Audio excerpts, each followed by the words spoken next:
Well, there's actually a book, AA Cult or Cure, and Charles Buffet analyzes the ways in which AA is cult-like. In many ways it is.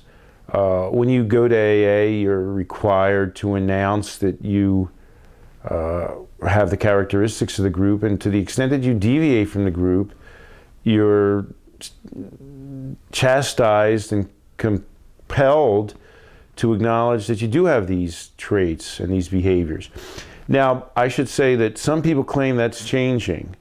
Some people claim, and there are better and worse chapters of AA, and that's the one way that Charles Buffet pointed out that AA is not a cult.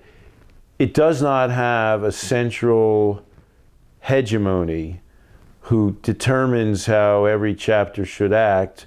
Chapters are very loosely organized, and they can differ tremendously, and it's conceivable you can even find a reasonable one if you are lucky enough and you find some individuals that are collegial.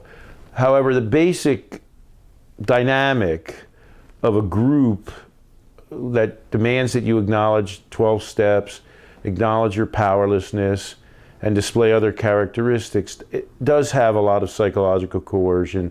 There's a strong presumption that people are going to all endorse the same statements.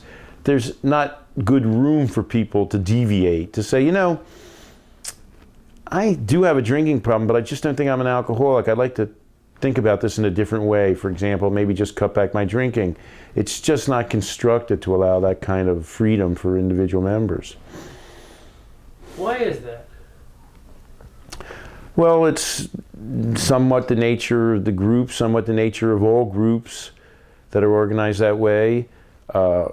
People who have undergone an experience and are very wedded to that experience tend not to be very flexible in how other people approach the same experience. They tend to demand that they endorse the same bromides and the same truisms that they acknowledge because they feel their own lives depend on it. So they're not there to discuss, they're not there to be open-minded, they don't have the freedom to be that way.